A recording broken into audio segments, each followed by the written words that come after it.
जय श्री राम दोस्तों, good morning. मैं योगेश द्विवेदी आपको आपके अपने YouTube channel education by Yogesh में हार्दिक स्वागत और अभिनंदन करता हूं। तो दोस्तों, कल हमने जैसे कि पढ़ा था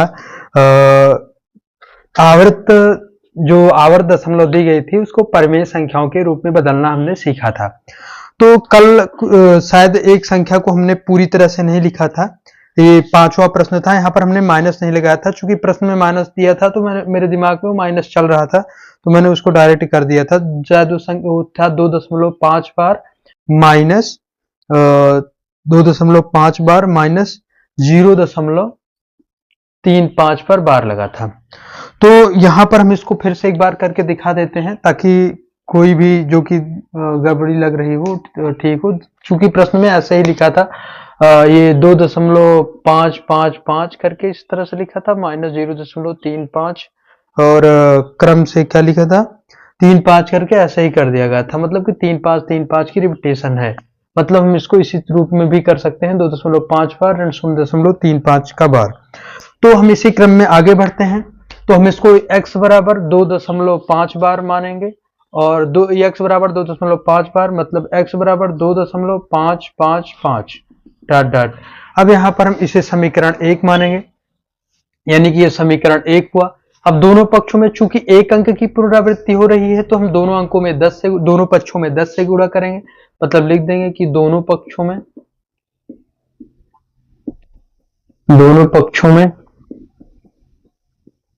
10 से गुणा करने पर 10 से गुणा करने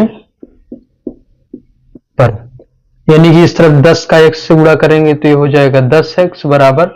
अब चूंकि 10 में एक शून्य है तो मतलब 10 का अगर इसमें गुणा करेंगे तो 0.1 अंक दाहिनी ओर बढ़ जाएगा। अगर 2 शून्य होते तो 0.2 अंक दाहिनी ओर बढ़ जाता।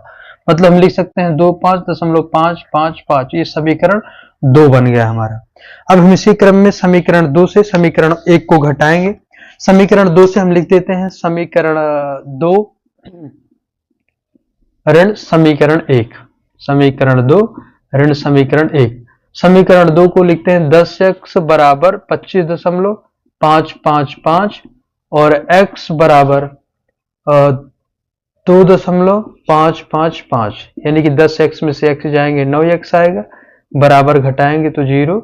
दशमलव के बाद वाली सभी संख्याएं आपस में घट के शून्य हो जाएंगी। 5 में से 2 जाएगा 3 और यहाँ पर 2, यानी x बराबर 23/9 आ जाएगा।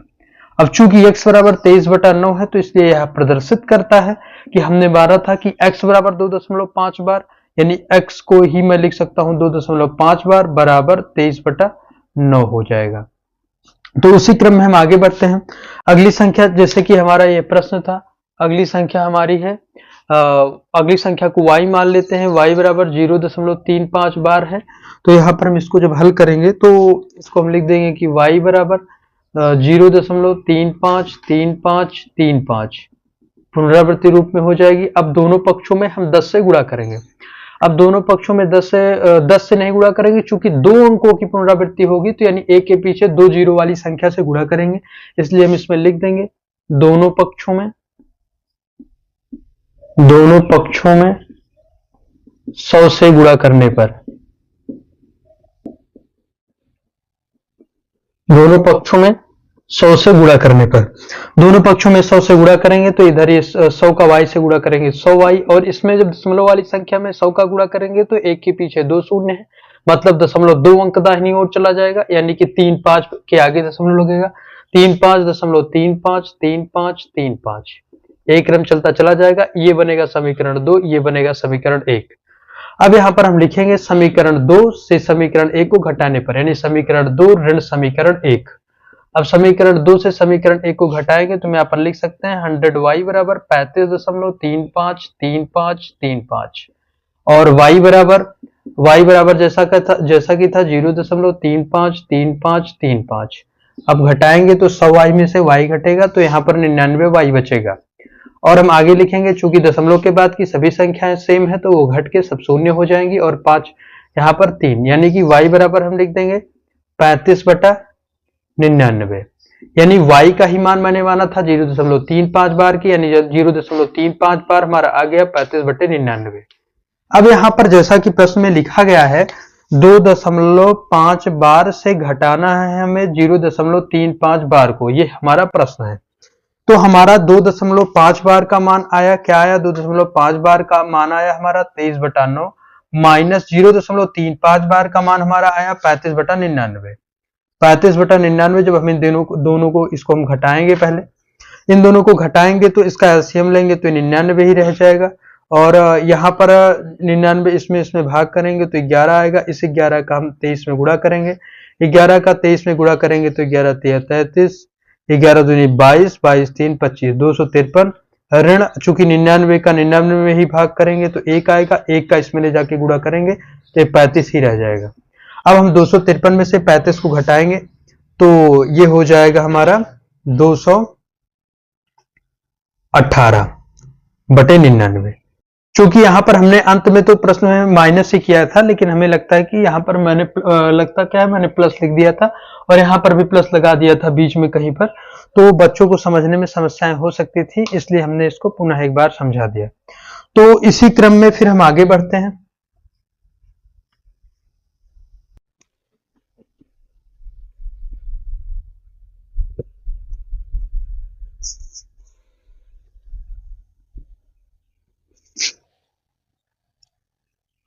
तो इसी क्रम में आगे बढ़ते हुए तो अगला प्रश्न हम देखते हैं। अगला प्रश्न हमारा था 6 तक हम बता चुके थे, अब 7वें प्रश्न स्टार्ट करते हैं। क्यों बच्चों, 6 तक हो चुका था ना? यस।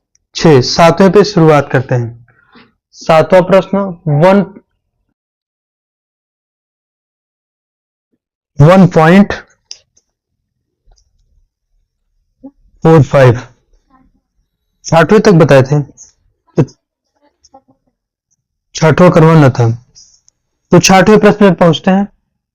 तो 6वां लिखते हैं प्रश्न 2.7 बार, 2.7 पर बार और धन 1.3 पर बार। 2.7 बार मतलब हम यहाँ पर लिख सकते हैं कि x बराबर 2.7 और इसको लिख सकते हैं x बराबर 2.777 ऐसे ही क्रमशः, मतलब इसको हम समीकरण 1 मानेंगे। और अब चूंकि एक अंक की पुनरावृत्ति हो रही है तो हम लिख सकते हैं कि दोनों पक्षों में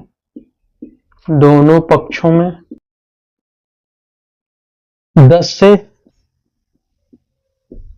गुणा करने पर, दोनों पक्षों में 10 से गुणा करने पर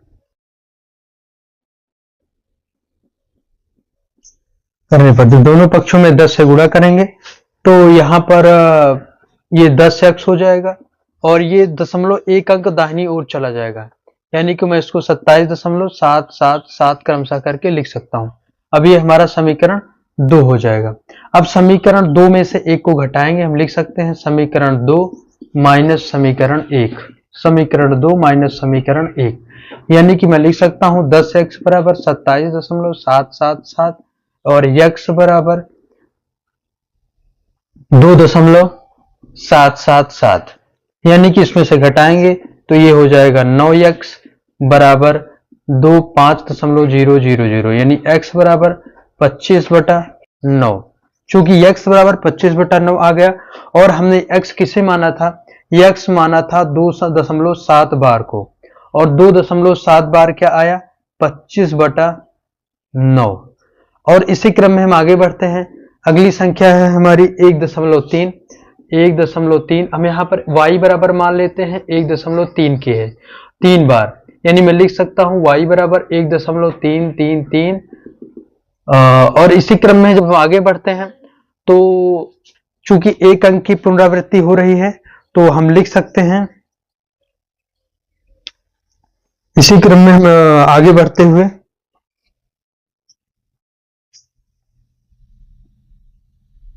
तो इसी क्रम में हम आगे बढ़ते हैं कि जैसे कि y बराबर 1.333 था, तो चूंकि एक अंक की, इसको समीकरण 1 मान लेंगे।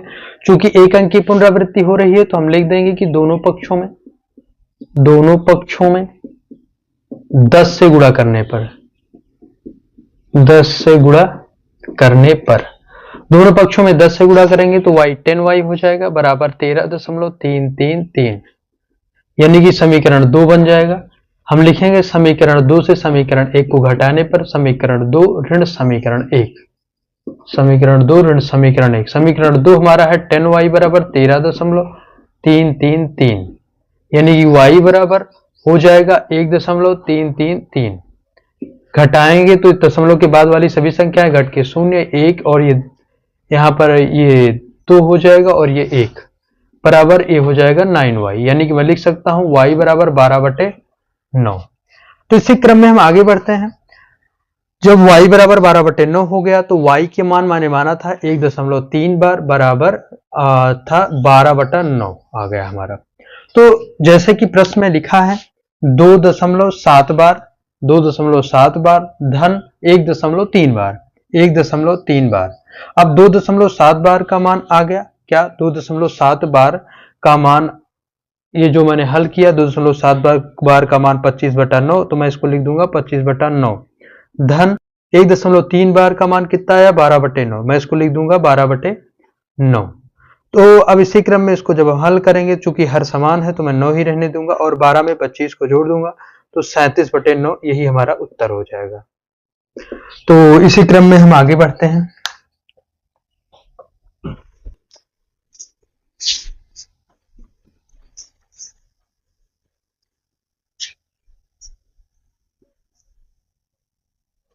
इसी क्रम में हम आगे बढ़ते हैं। अगला क्वेश्चन है हमारा 7वां प्रश्न। अब 7वां प्रश्न को हम लिखते हैं, मान ज्ञात कीजिए। मान ज्ञात किसका करना है? 1.45 बार, 1.45 पर बार धन 0.3 पर बार, 1.45 पर बार और 0.3 पर बार। यहां पर हम लिखेंगे, इसको भी उसी क्रम में मानेंगे 1.45 पर बार, यानी कि मैं लिख सकता हूं x बराबर 1.454545 और एक क्रमशः यही क्रम चलता चला जाएगा। तो अब हम आगे बढ़ेंगे तो हम लिख सकते हैं इसको क्या कि दोनों पक्षों में समीकरण इसको 1 मानते हुए, दोनों चूंकि 2 अंकों की पुनरावृत्ति है यानी 1 के पीछे 2 शून्य वाली संख्या से दोनों पक्षों में गुणा करेंगे। हम लिखेंगे दोनों पक्षों में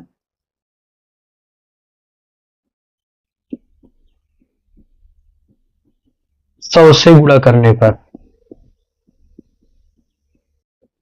दोनों पक्षों में 100 से गुणा करने पर, दोनों पक्षों में 100 से गुणा करेंगे तो x का 100 से गुणा करेंगे 100x हो जाएगा और इस वाले पक्ष में जब 100 से गुणा करेंगे तो दशमलव, चूंकि 100 में 2 शून्य है यानी कि दशमलव 2 अंक दाहिनी ओर चला जाएगा, यानी कि 145.454545 यही क्रम चलता चला जाएगा।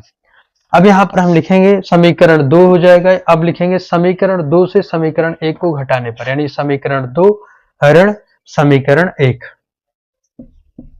समीकरण 2 ऋण समीकरण 1। अब यहां पर हम लिखेंगे 100x बराबर 145.454545 और x का मान कितना आया था? x का मान था 1.454545।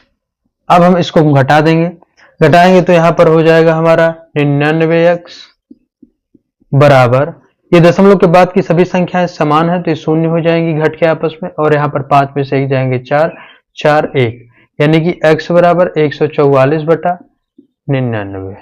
चूंकि x बराबर 144/99 है और हमने x बराबर क्या माना था 1.45 पर बार, यानी 1.45 पर बार बराबर 144/99। अब इसी क्रम में हम आगे करेंगे। हम मान लेंगे कि 0.3 बार का मान निकालना है तो हम लिख देंगे कि y बराबर 0.3 पर बार, यानी कि हम लिख सकते हैं y बराबर 0.333, इसी क्रम में चलता चला जाएगा। और अब हम क्या करेंगे, इसको समीकरण 1 मानेंगे और लिख देंगे कि दोनों पक्षों में, अब चूंकि एक अंक की पुनरावृत्ति हो रही है इसलिए दोनों पक्षों में 10 से गुणा करेंगे, दोनों पक्षों में 10 से गुणा करने पर, दोनों पक्षों में 10 से गुणा करने पर 10y, y का 10 में गुणा करेंगे 10y, चूंकि इसमें 10 से गुणा करेंगे दशमलव 10 में 1 शून्य है तो दशमलव 1 अंक दाहिनी ओर चला जाएगा, यानी 3.333, यानी कि मैं लिख सकता हूं ये समीकरण 2 हो जाएगा। अब मैं लिखूंगा समीकरण 2 से समीकरण 1 को घटाने पर, चूंकि हमें y का मान निकालना है, यानी समीकरण 2 माइनस समीकरण 1, यानी कि इसको कर देंगे 10y बराबर 3.333 एंड y बराबर 0.333। एक क्रम लगातार चलता चला जाएगा। घटाएंगे यहाँ पर 9y आएगा और यहाँ पर 3, यानी y बराबर 3/9 आएगा। तो इसी क्रम में y बराबर 3/9 आ गया। चूंकि y बराबर ही मैंने माना था 0.3 बार, तो यानी 0.3 बार भी मैं लिख सकता हूं 3/9। अब यहाँ पर प्रश्न क्या था? प्रश्न ये था 1.45 पर बार धन 0.3 पर बार। अब 1.45 पर बार मतलब आया है हमारा 100, यहाँ पर 1.45 बार का नाम क्या का मान आया है 144/99, यानी कि मैं यहाँ पर लिख दूंगा 144/99 धन 0.3 बार का मान क्या आया है 3/9, यानी मैं इसको लिख दूंगा 3/9 और दोनों को योग करेंगे तो नीचे 99 होगा। और इसमें जब मैं इसको एलसीएम मेथड से करूंगा तो दोनों का एलसीएम लूंगा तो 99 ही आएगा, और इसका 99 से 99 भाग करूंगा तो 1 और 1 का इसमें गुणा करूंगा तो 144 हो जाएगा। चूंकि मैं इसको लघुत्तम समापवर्तक यानी कि एलसीएम के तरीके से बता रहा हूं कि इसको भिन्न को कैसे हल करना है। यानी अगला धन और 9 का 99 का 9 में भाग करेंगे तो 11 होगा, और यहाँ पर 11 आएगा तो 11 का 3 में गुणा करेंगे 11 3 33, और 144 और 33 आपस में जब जुड़ेंगे तो 177 आएगा। 177/99। चाहे तो मैं इसी को उत्तर लिख सकता हूं, या अगर ये किसी संख्या से विभाजित होता है तो मैं उससे विभाजित करके उत्तर को लिखूंगा। अब यहाँ पर देखते हैं कि किसी संख्या से विभाजित होगी, 2 से तो विभाजित होगी नहीं, 3 से ट्राई करते हैं। 3 5 15, 3 9 27, 3 53, 3 53, यानी 62/33।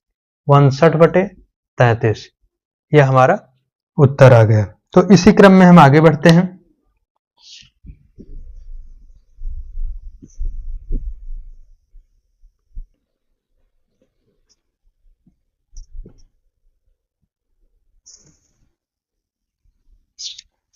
अब जैसे कि अगली संख्या है 1/11, और 1/11 का कहा गया है कि दशमलव प्रसार करना है, और उस 1/11 का दशमलव प्रसार करने के पश्चात हम 2/11, 3/11, 4/11 का दशमलव प्रसार उसी की सहायता से करेंगे।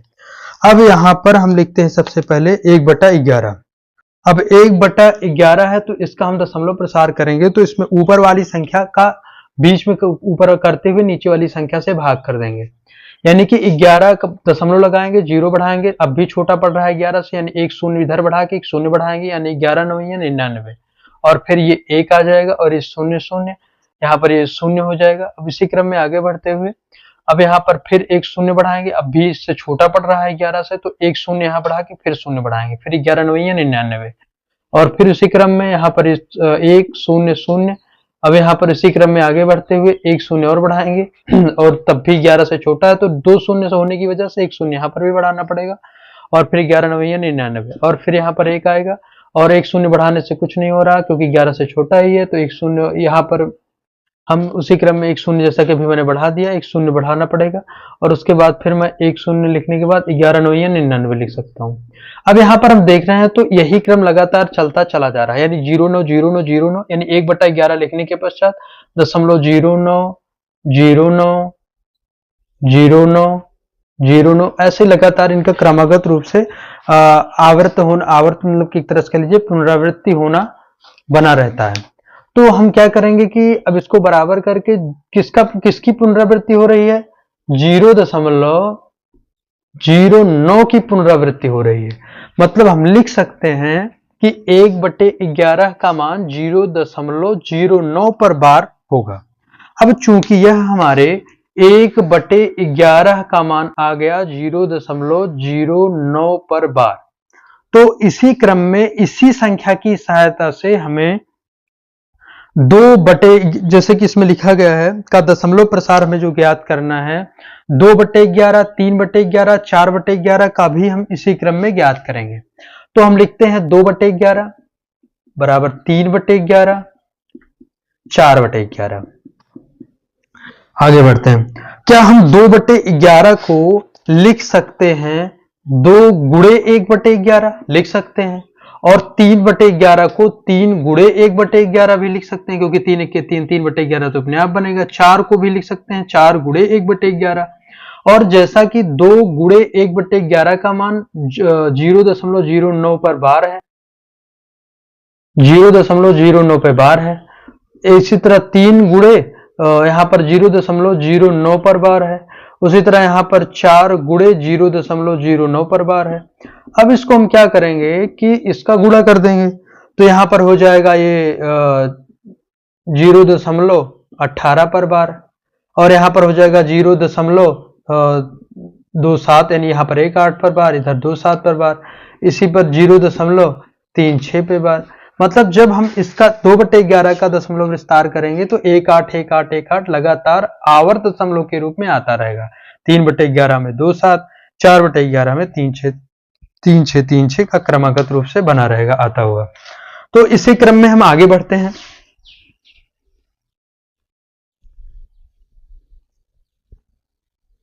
अब हमारी प्रश्नावली 1B समाप्त हुई। तो इसी क्रम में हम आगे बढ़ते हैं और आज कल इसके बाद हम अगले उदाहरणों को मतलब अगली एक्सरसाइज को कल या परसों में स्टार्ट कर रहे होंगे। इसके पहले 1C को समझने के पहले उसके उदाहरण या उससे पहले कुछ चीजों को और समझ लेते हैं।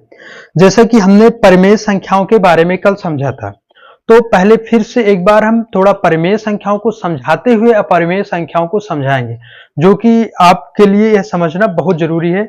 अपरिमेय संख्या, इरेशनल नंबर और रेशनल नंबर, यानी परिमेय संख्या रेशनल नंबर, यहां पर लिख देते हैं हम परिमेय संख्या, यहां पर लिख देते हैं अपरिमेय संख्या।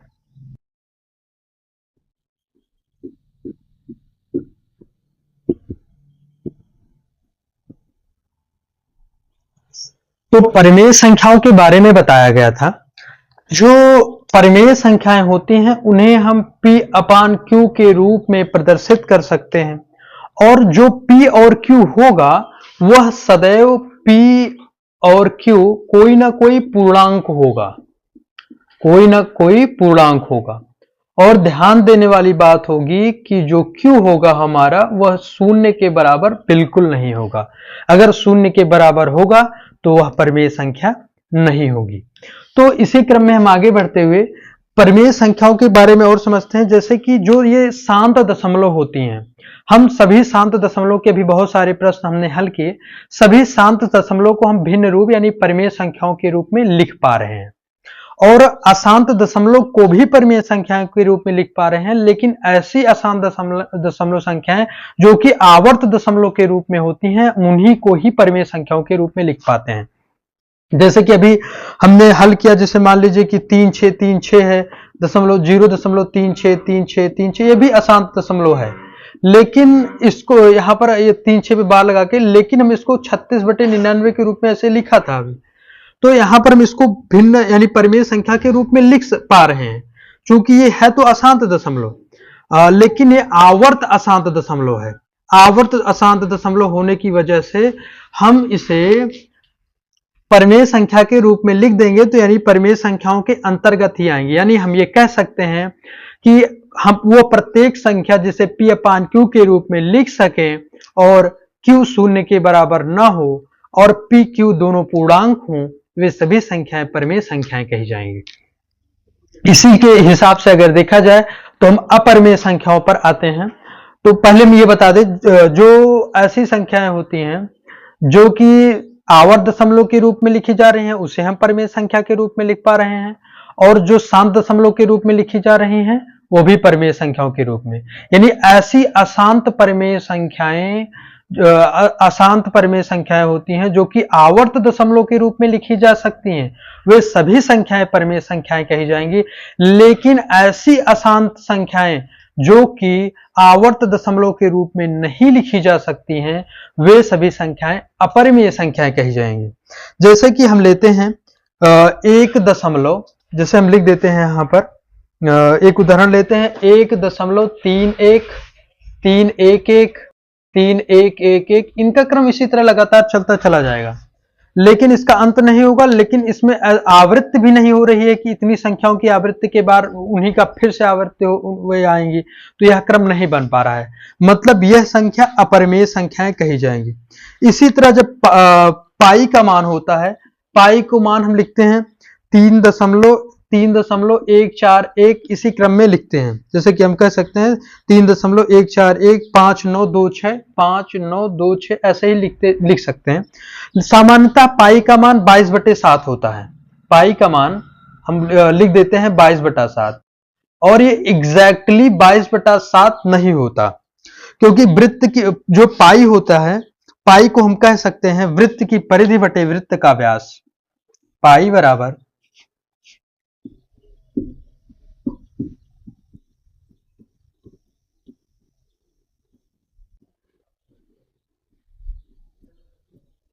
वृत्त की परिधि बटे वृत्त का व्यास। हम यहां पर यह कह सकते हैं कि जो पाई कह सकते हैं कि ऐसा ही होता है, जो 22/7 होता है वह एग्जैक्ट वैल्यू पाई की नहीं होती, वो लगभग में 22/7 लिख दिया जाता है, ताकि हम उसकी वैल्यू को किसी क्वेश्चन में, सामान्य क्वेश्चन में पुटअप करके सॉल्व कर सकें। लेकिन पाई की मान, और ये जो पाई की रियल वैल्यू होती है यह भी अशांत दशमलव के रूप में होती है, लेकिन यह आवर्ती दशमलव, आवर्त दशमलव के रूप में नहीं लिखी जा सकती, मतलब इस पे बार के रूप में नहीं किया जा सकता, मतलब यह भी एक अपरिमेय संख्या कही जाएगी। इसी क्रम में हम आगे बढ़ते हैं। तो जैसे हम कोई संख्या लेंगे, जैसे हम इसमें कह सकते हैं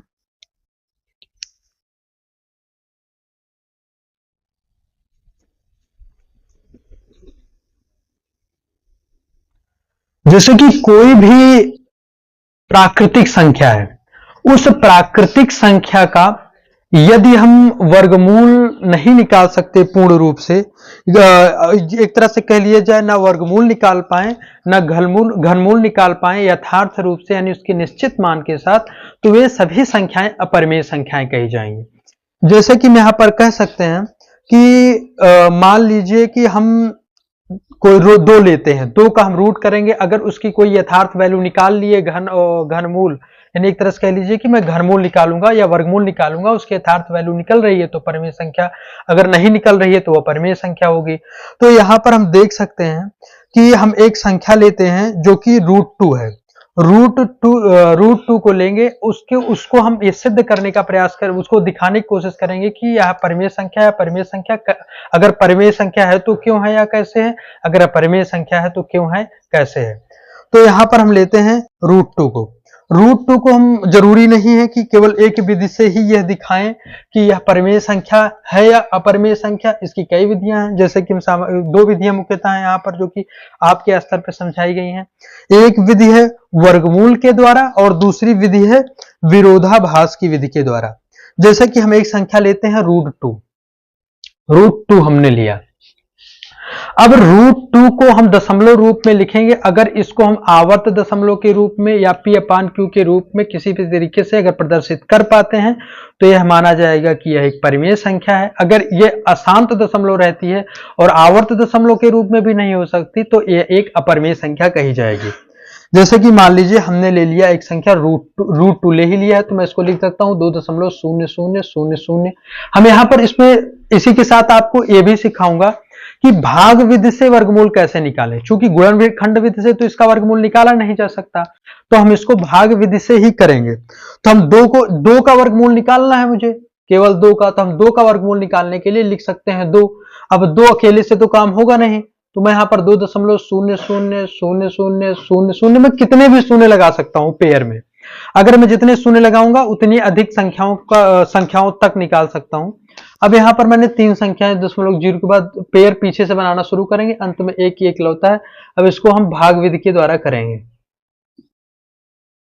अब यहाँ पर हम जिस संख्या से गुणा करें, यहां पर 2 संख्याओं से नीचे ऊपर गुणा करनी होगी, इन दोनों का गुणा करेंगे, जिनसे गुणा जो यहां पर होगी वही यहां पर भी इस प्रकार करेंगे, इससे ज्यादा ना हो। जैसे हम 1 यहां पर करें तो 1 यहां पर भी करेंगे, तो 1 1 के 1 आएगा, तो मैं यहां लिखूंगा। अगर मान लो मैं 2 करूंगा यहां पर, तो यहां पर भी 2 करना होगा और 2 दूनी 4 हो जाएगा, जो कि 2 से ज्यादा हो जाएगा, क्योंकि इकलौती पेयर के साथ करना होगा, एक साथ सबको नहीं ले सकते। अगर इससे ज्यादा हो जा रहा है तो मैं ये कह सकता हूं कि उससे कम वाली संख्या निकाल लेंगे, उसी से हल करेंगे। 1 1 के 1 आया, और यहाँ पर हम 2 में से 1 जाएंगे, 1 आएगा, और यहाँ पर 2 संख्याओं का हम योग करेंगे तो 2 आ जाएगा।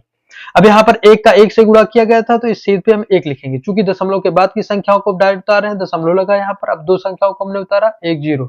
अब यहाँ पर अगर 1 1 करूंगा तो 21 दूना 42, 100 से छोटा है, अब यहाँ पर 2 करूंगा तो 44 हो जाएगा, जो कि 100 से छोटा है। 3 करूंगा तो 69 हो जाएगा, वो भी छोटा, क्योंकि 3 होगा यहाँ पर तो 3 यहाँ पर भी होगा, यानी 23 3 69। 4 करूंगा तो 4 यहाँ होगा तो 4 यहाँ भी हो जाएगा, यानी 24 चौका 96। और यहाँ पर अगर 5 करूंगा तो यहाँ 5 होगा तो यहाँ 5 हो जाएगा, एक तरह से कह लिया जाए तो 5 करेंगे तो 125। 125 जस्ट 100 से ज्यादा हो जा रहा है तो मैं 4 वाला लूंगा, यानी 4 यहाँ पर 4 यहाँ पर। चूंकि मैंने दोनों जगह पर 4 और 4 लिया तो यहाँ पर भी मैं 4 लिख दूंगा। और यहाँ पर ये 96 हो गया तो मैं इसको 96 लिखूंगा, और 100 में से 96 को घटाऊंगा, 10 में से 4, और यहाँ पर ये 0 0। वो अगला जब मैं उतारूंगा तो अगली में इसमें एक खास बात होती है कि मैं किसी एक संख्या को नहीं उतार सकता। अगर मैं उतारूंगा तो एक पेयर को उतारूंगा। जैसे मैं लिखूंगा उतरेगा तो ये 2 शून्य उतर चुका है, अगला 2 शून्य उतरेगा। अब इन दोनों को भी जैसे एक एक को जोड़ा था तो 2 हुआ था, वैसे 24 और 4 को जोड़ेंगे तो 4 जोड़ेंगे तो 8 हो जाएगा, और ये 2 ऐसे उतर आएगा। यहाँ पर भी उसी तरह से करेंगे। अब हम यहाँ पर 1 लिखेंगे, 1 करेंगे तो 281 आएगा। अगर मैं 2 करूंगा तो 400 से ज्यादा हो जाएगा, तो मुझे जस्ट उसके पहले वाली संख्या लेनी होगी जो कि इससे जस्ट ज्यादा हो रहा हो, यानी 2 वाला जैसे ज्यादा होगा तो मैं 1 का, यानी 281 1 होगा तो यहाँ पर भी 1 करेंगे, और यहाँ पर ये 400 हो जाएगा। और 0 यहाँ पर घटाएंगे तो 0 0 0, और यहाँ पर इसको जोड़ देंगे, 1 जोड़ेंगे तो 2 हो जाएगा, 8 और 2 जैसे तैसे लिख देंगे। और यहाँ पर अब अगली संख्या के लिए है। अब अगला यहाँ पर मैंने 400 ही लिख दिया था। 281 का 1 में गुणा करेंगे तो यहाँ पर 281 ही आएगा। 10 में से 1 घटाएंगे तो यहाँ पर हो जाएगा हमारा 9, और 9 में से 8 गए 1 और 1, 119 है। अब अगली उतारने के लिए सीधा पेयर उतरेगा, डबल 0 उतरा। तो यहाँ पर हम ऐसी कौन सी संख्या करेंगे? अगर हम 3 बार ले जाएंगे, यहाँ पर 3 करेंगे तो यहाँ पर भी 3 करेगा तो हो जाएगा ज्यादा छोटा। 5 ले जाएंगे तो ज्यादा बड़ा, मुझे यहाँ पर 4 ले जाना पड़ेगा। 4 4, यानी मैं 4 यहाँ ले जाऊंगा तो मैं यहाँ पर भी 4 लिखूंगा, तो यानी इसको ले जाने के बाद 4 चौक 16, 4 दूनी 8 1 9, 8 चौक 32, 4 दूनी 8 3 11। अब 11,296, 10 में से 6 गए 4, ये होगा 0, 8 में से 2 गए 6, 0 0। अब इसी क्रम में हम आगे बढ़ना चाहें तो बढ़ सकते हैं, लेकिन इसी तरह से इसका क्रमागत ये आगे बढ़ता चला जाएगा और इसकी पुनरावृत्ति नहीं होगी। तो चूंकि हम इसे इस प्रकार से, इससे इस तरीके से भी यह सिद्ध होता है कि जो √2 है उसको जब हम उसका वर्गमूल करेंगे तो जो दशमलव में संख्याएं आएंगी वह अशांत दशमलव संख्या होगी और उसकी पुनरावृत्ति यानी आवर्त दशमलव भी नहीं होगा। तो इस प्रकार हम कह सकते हैं कि यह एक अपरिमेय संख्या है। तो आज हमने यह तरीका बताया है, कल हम विरोधाभास विधि से भी इसको सिखाएंगे। तो इसी क्रम में हम आगे बढ़ते हैं। थोड़ी सी चीजें आप लोग इसकी 1-2 बार प्रैक्टिस कीजिएगा तो आप लोगों को समझ में आएगी।